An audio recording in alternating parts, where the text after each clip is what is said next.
निरंतरानंद जिसे कहते हैं, सततानंद, सदा आनंद, जिसका शरीर से कोई संबंध ही नहीं है, देश काल और वस्तु से अपरिच्छिन्न। आपका शरीर के अधीन है ना आनंद, और देश के अधीन है और वस्तु के अधीन है, पुत्र पत्नी और वस्तु के अधीन आपका आनंद है, शरीर के अधीन आपका आनंद है और देश स्थान के अधीन आनंद है। लेकिन जो ब्रह्मानंद है, आनंदम ब्रह्मणो विद्वान, जो ब्रह्मानंद है ना वो किसी देश के अधीन है कि आपको भारत में ही मिलेगा कि अमेरिका में ही मिलेगा कि जंगल में ही मिलेगा, पत्नी से ही मिलेगा, पुत्र से ही मिलेगा, समाज से ही मिलेगा, या खाद्य पदार्थ, श्राव्य पदार्थ, दृष्टव्य पदार्थ से ही मिलेगा। देखने सुनने खाने पीने की वस्तुओं के अधीन ब्रह्मानंद नहीं है। तो ब्रह्मानंद क्या तात्पर्य निकला? अर्थात माया परिच्छिन्न जीव ही तो ब्रह्म है। इस तत्व को समझने के लिए तो प्रस्थानत्रयी है। यदि आपके संसार के प्रति किसी आनंद के प्रति आसक्ति है तो आप जीव हैं, और इनके प्रति आसक्ति छूट जाए और इसके अतिरिक्त ब्रह्मानंद के लिए यदि आपका उद्योग चल पड़े, पुरुषार्थ चल पड़े, इसलिए मोक्ष को चतुर्थ पुरुषार्थ कहते हैं।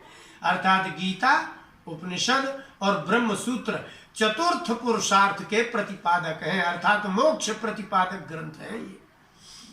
अब उस आनंद के लिए आप जब त्याग देंगे तो आप जहां होंगे ब्रह्मानंदम परम सुखदम, उसका ये अर्थ नहीं निकलेगा कि आपके भारत में रहेंगे कि जंगल में रहेंगे कि विदेश में रहेंगे, क्योंकि आत्मानंद के साथ ब्रह्मानंद एकीकृत हो जाता है।